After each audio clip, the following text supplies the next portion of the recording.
Hello everyone. Today, we're tackling an intriguing problem involving a fourth-degree polynomial. The problem states, the fourth-degree polynomial p of x satisfies p of 1 equals 0 and attains its maximum value of 3 at both x equals 2 and x equals 3. We need to find p of 6. Let's dive right in. To start, we note that p of x is a fourth-degree polynomial. This means its graph will have up to 3 turning points and will extend to infinity on both ends.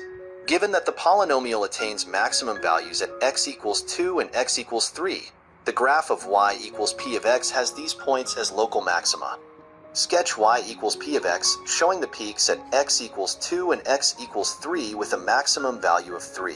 The polynomial graph starts at x equals 2, rises to a peak, dips between x equals 2 and x equals 3, and rises again to a peak at x equals 3. The general shape of y equals p of x reflects the fourth-degree nature, which allows for these two maxima. Since the polynomial p of x has turning points at x equals 2 and x equals 3, we can express p of x in the form p of x equals k times the quantity x minus 2 squared times the quantity x minus 3 squared plus m, where k and m are constants to be determined.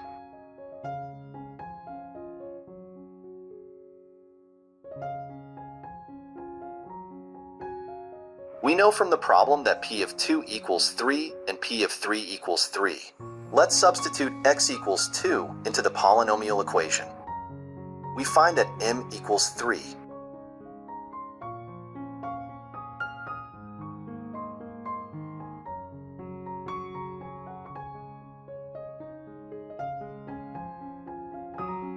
Now, we use the condition p of 1 equals 0 to find k.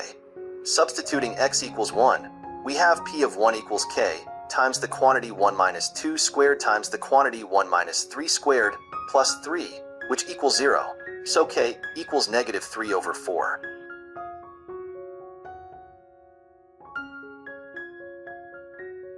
Now that we have k equals negative 3 over 4, we can see that the negative coefficient ensures the graph of y equals p of x opens downward between the maxima.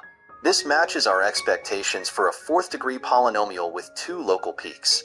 Finally, let's find p of 6.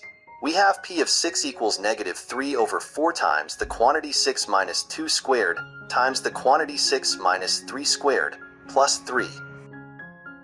Results in p of 6 equals negative 105. So, the value of p of 6 is negative 105. The overall behavior of the graph of y equals p of x aligns with the given conditions, showcasing the 2 local maxima and an overall downward opening shape. Thank you for following along. Don't forget to like, subscribe, and share for more math problem solutions. See you in the next video.